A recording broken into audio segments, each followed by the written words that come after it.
ধর একটা বিন্দু হচ্ছে এ, এটা হচ্ছে x1 y1, এই বিন্দুটার স্থানাঙ্কটা হচ্ছে এটা। আরেকটা বিন্দু হচ্ছে বি, যার স্থানাঙ্ক হচ্ছে x2 y2। ভিডিওটা চালু করা আছে? তাহলে আমি কি বললাম, দুইটা বিন্দু, একটা বিন্দু হচ্ছে এ আর একটা বিন্দু হচ্ছে বি।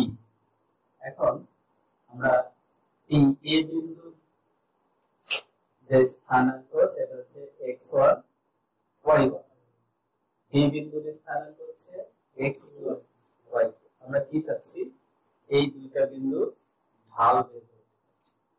তাহলে আমরা কিন্তু এটা জানি যে এই যে এখানে দুইটা মান, একটা হচ্ছে x এর মান আর একটা হচ্ছে x এর মানটাকে কি বলে, আমরা বলি হচ্ছে ভুজ বলি।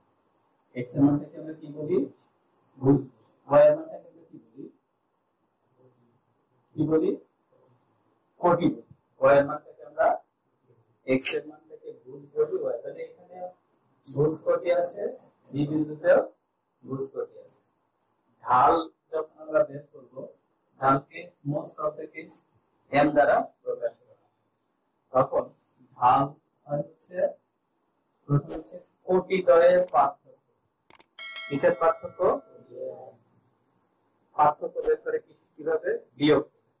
কোটিদ্বয়ের পার্থক্য বাই ভুজদ্বয়ের পার্থক্য।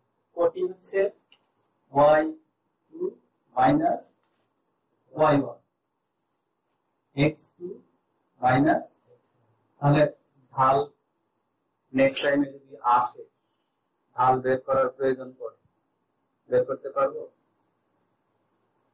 প্রশ্ন করলে উত্তর দিতে পারবো? ঢাল বের করার ফর্মুলা কি, যে বিন্দু দুইটা কোটিদ্বয়ের পার্থক্য বাই ভুজদ্বয়ের পার্থক্য। এখন এখানে চলক হিসেবে x1 y1 x2 y2 ধরা হয়েছে। তাহলে কোটি হচ্ছে যেহেতু y1 y2, তাহলে কোটিদ্বয়ের পার্থক্য মানে হচ্ছে y2 মাইনাস y1, ভুজদ্বয়ের পার্থক্য মানে হচ্ছে x2 মাইনাস x1। বিষয়টা ক্লিয়ার হচ্ছে, বোঝা গেছে? লিখছো খাতায়? এখন ধরো এইটা মনে থাকবে তো, এইখানে ধরো এই মানটা নাই, তোমার x1 y1 না, তাহলে কি হবে? ধরো এটা p বিন্দু, এটার মান হচ্ছে 3 5, আর এটা হচ্ছে q বিন্দু, যার মান হচ্ছে ধরো এই 12। তাহলে ঢাল কি হবে বলো তো? ঢাল হচ্ছে p q এর ঢালটা কিভাবে বের করব?